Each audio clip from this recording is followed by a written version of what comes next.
This episode is brought to you by Shopify. Do you have a point of sale system you can trust, or is it a real POS? You need Shopify for retail. From accepting payments to managing inventory, Shopify POS has everything you need to sell in person. Go to shopify.com/system, all lowercase, to take your retail business to the next level today. That's shopify.com/system. Today on CityCast Madison. It's Thursday, so of course we're dishing on Madison's food scene. Despite the recent season-defying weather, it is actually spring. And springing to life in Madison's abundant parks are ingredients that you can actually pick, take home, and use to make your own park-to-table meal. Why not? Last spring, CityCast Dylan Brogan caught up with forager extraordinaire and founder of What Got Gathered, Andy Grisovich, to learn the ins and outs of park-found nettles, mushrooms, and much, much more. It's Thursday, May 23rd. I'm Bianca Martin, and here's what Madison's talking about.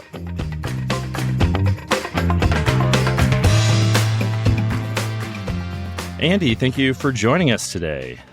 It's good to be here. Thanks for having me. So, been a kind of an odd spring, but with foraging, I imagine there's still a lot of great things out there. So what have you been up to in terms of harvesting? It's always, except for maybe September, the best time of year is now. So 2 days ago, I made an almost all wild lunch for over 20 people. You're kidding. Wow. We had an enormous salad with 26 species of plants in it. And you did that all this spring? That's already... that was all harvested in one day. And then with the group, those 26 plants, plus some wildflower vinegars that I'd made last year from various plants, and some maple syrup in the dressing, some hickory nut oil.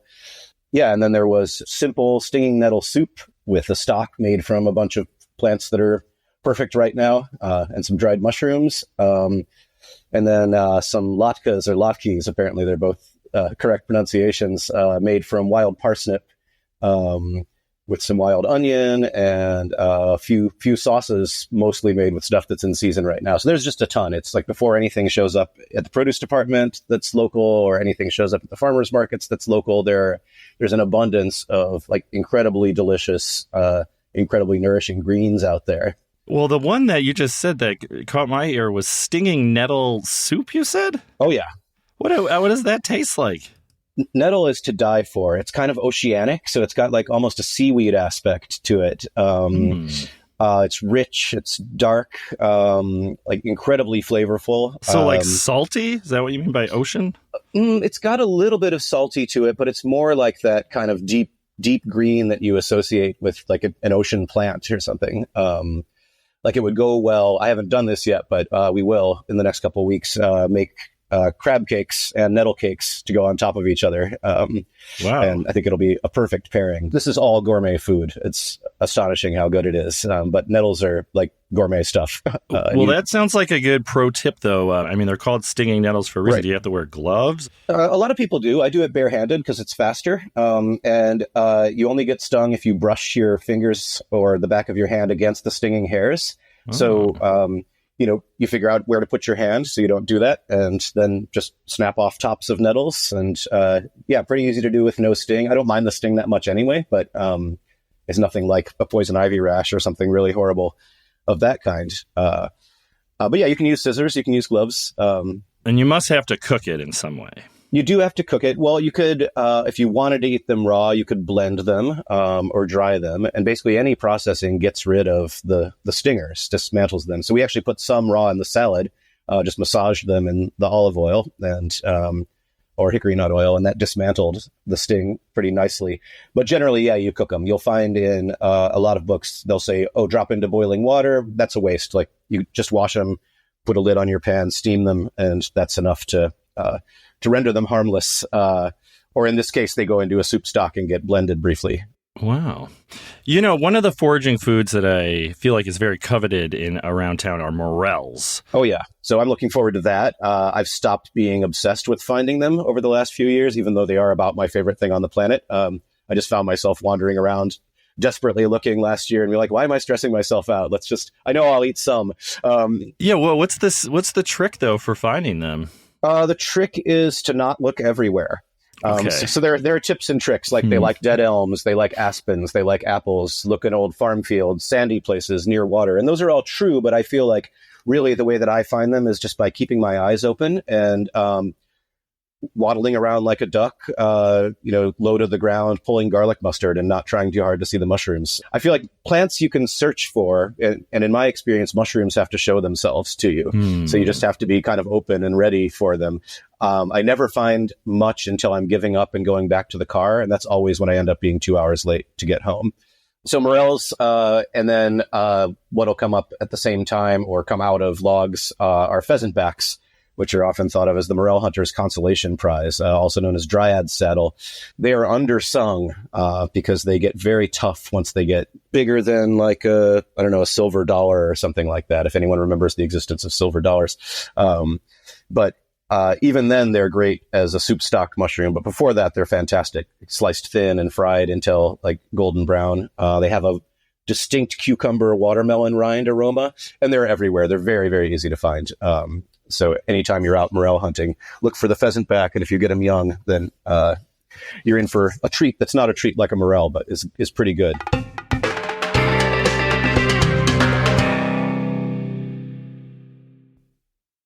This episode is brought to you by Shopify. Do you have a point of sale system you can trust, or is it a real POS? You need Shopify for retail. From accepting payments to managing inventory, Shopify POS has everything you need to sell in person. Go to shopify.com/system, all lowercase, to take your retail business to the next level today. That's shopify.com/system. Well, just hearing about the 26 plants in that salad that you just made for a group, that is very impressive. So how did your foraging knowledge start accruing, and how do people get into this? Because it sounds like you need to become a little bit of an encyclopedia of plants and stuff. Is this an accumulation of knowledge? Oh, for sure. Yeah, this is about a decade of obsession, and which started just when I moved back to the Midwest from Southern California and wanted to reconnect to nature here in a different way, and started hunting mushrooms around here and wanting to expand my knowledge of those. And then checked out the first book by Sam Thayer, who's in Bruce, Wisconsin. And basically anybody in the country would tell you he's the best foraging writer and teacher out there. And started thumbing around in it and picked one plant, which was serviceberry. And I was like, I'm going to find some serviceberry, and found some near the campus here. And on a beautiful summer day and a really stressful time in my life. And it was like so fulfilling to connect with this plant, that I just had like tears down my face. And anyway, and then, just learned one plant at a time over years, took workshops and classes when I could, not nearly as often as I'd like to. So having a mentor is great. Going out on walks with somebody who knows what they're doing. There's no substitute for that, but there are some really good books, some really good Facebook groups. And then also I had a kid. And so, half the day while my partner was working, I would have him in a backpack on my back, and we'd just take a walk. I'd look at a plant and be like, that looks like you could maybe eat it. I'll take a picture and go home and check it out. And I would look it up, identify it, figure out whether I could or not, and then go back to the spot and try it. And, so many walks those first couple of years as a parent that there was nothing else I could really do besides learn plants and learn to cook with them. Well, hey, I love that. Foraging does seem like, hey, people like to go on walks. They like to bird, take care of their kiddos. So this is a good thing to start learning about while you're doing other things like that, right? Just being out in nature. Yeah. And then, and it connects you so much more deeply to specific places in detail. You end up caring for these tiny spots that you wouldn't have even noticed before. And you end up weeding them or like managing for erosion or I feel like there's a there's a sense of this potential destructiveness of foraging that a lot of people have. And I know basically no foragers for whom the opposite isn't the case. Sorry about that string of negatives, but, it leads to greater land care and, like deeper land care ethic, I think, and knowledge and consciousness of ecology, than it does to, a take mentality. It kind of, I think of it as de-Europeanizing ourselves in a way. It's like the European attitude of this is here for us. We can take it all. It's like foraging leads to the opposite, in my experience. Well, we're going to talk more about like kind of the ethics behind this foraging. But, one thing that you hear a lot about that needs to be pulled is garlic mustard. And you said you've already been doing that. So is garlic mustard, that's an invasive species. I know it's very hard to get rid of. Is that something you could eat, though? So you could be cleaning up and then have a tasty meal afterwards. Yeah, for sure. I mean, I like garlic mustard as a food when it's like particularly spicy, which is in certain places right at the beginning of its stage. It's not my favorite, so I end up pulling a lot more than I eat. It is incredibly nutritious. I'll say as a side note, there's now evidence that there's like a relative of a flea beetle that's arrived in the Midwest that's actually finally feeding on garlic mustard. So it has a natural predator. And I'm seeing evidence of this a lot around. So that's cool.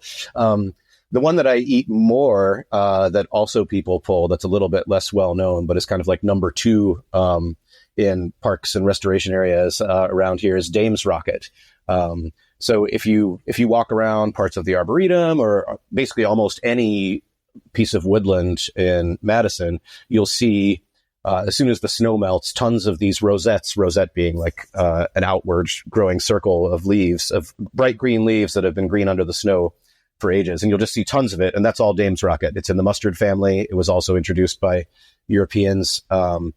It's an invasive too. And it's an invasive. It doesn't do what garlic mustard does, which is to actually prevent the growth of the fungi that other plant roots depend on to live.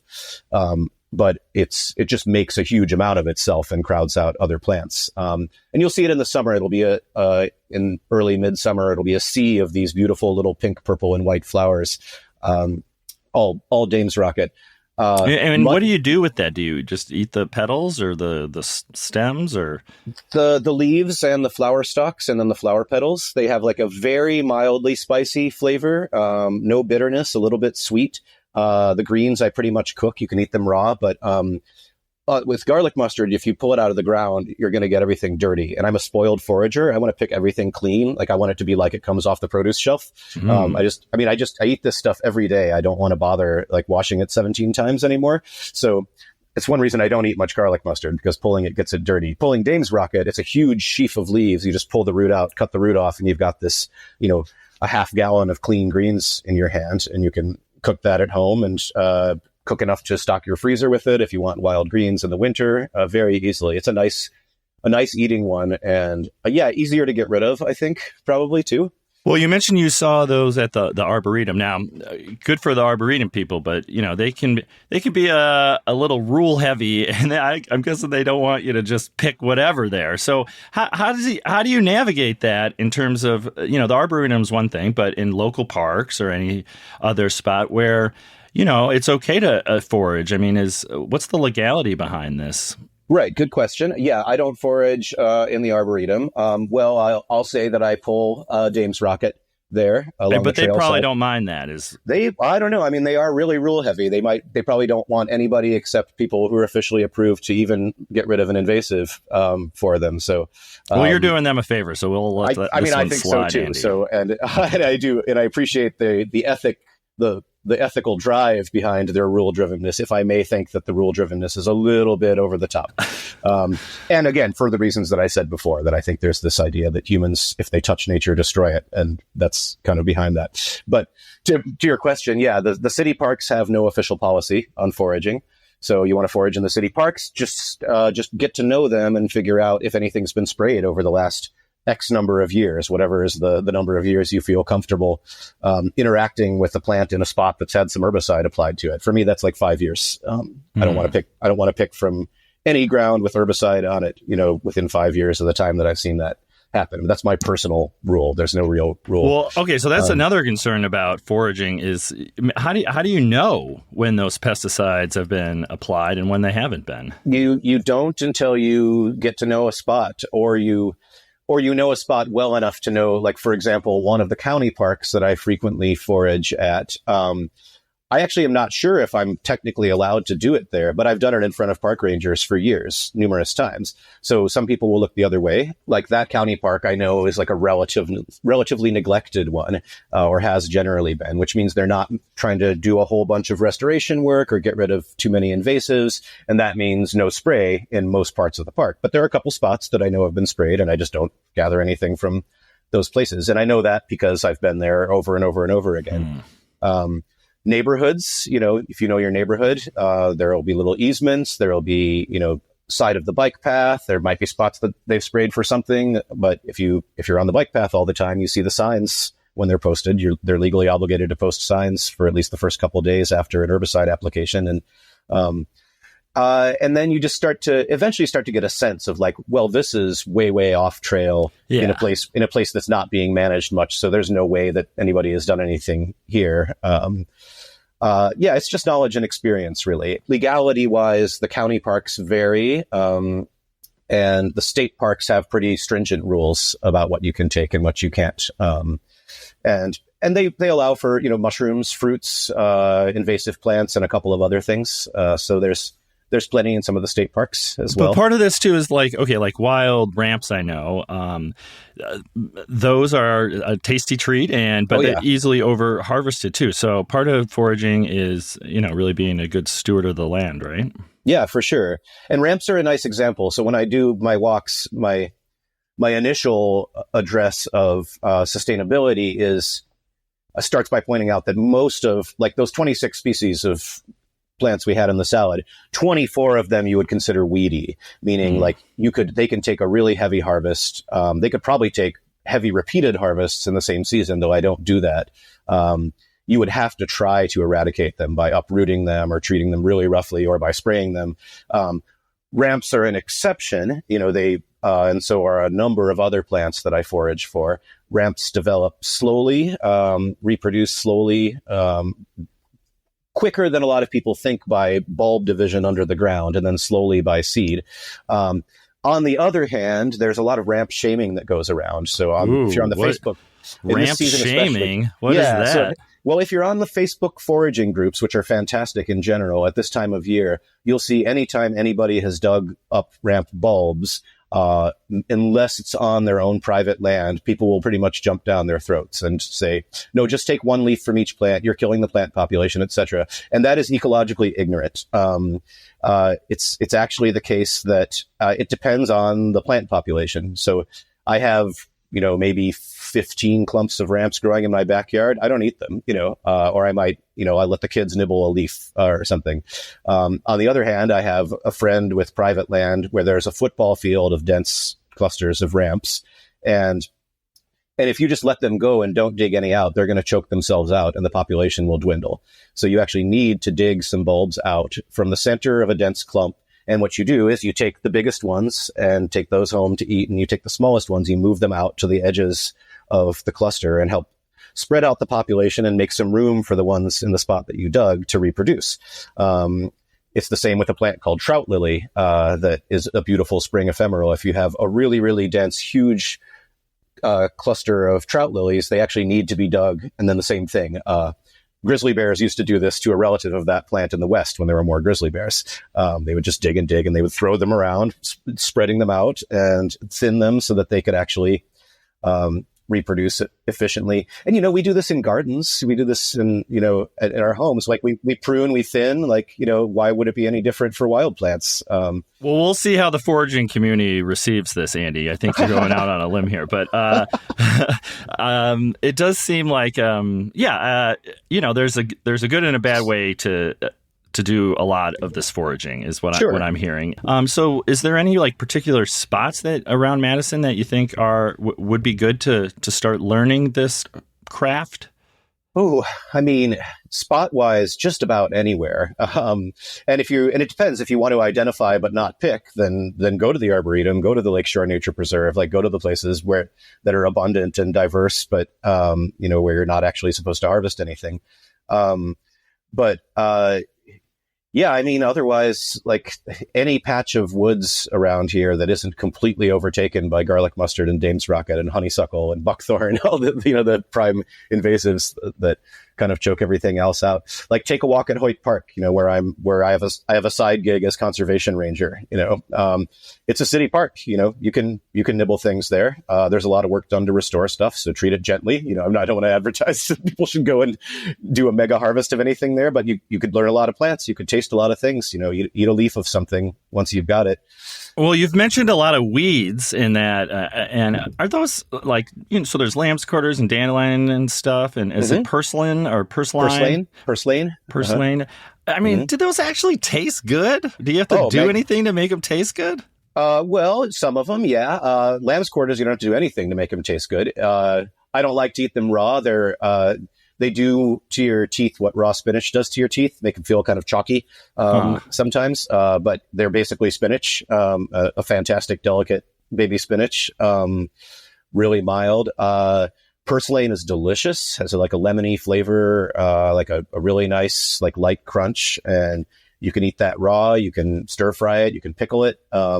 Dandelion can be bitter. You can learn how to like find less bitter dandelion. And, but also, don't be afraid to cook your greens. You just boil it for a little bit and then fry it. Or if you're from Greece or the Middle East or Italy, you just fry it in a pan and you drown it in exceptionally good olive oil with a little bit of garlic. And there's much more to that flavor than that bitterness that we can associate with dandelions sometimes. Well, hey, thank you for sharing all your knowledge with us. This is really fun. And Andy Grisovich, thank you for joining me today. Thank you so much, Dylan. It's been a pleasure. This was fun. That was Andy Grisovich of What Got Gathered. For more information on upcoming wild food wanders and workshops, visit whatgotgathered.com. And if you like to wander, how about considering wandering right on over to fill out our annual CityCast audience survey? It's a 6-minute web survey, and anyone who takes it will be eligible to win a $250 Visa gift card and CityCast Madison swag. We'd so appreciate it. The link is at citycast.fm/survey. And if you did fill it out last year, please still fill one out this year. New year, new data.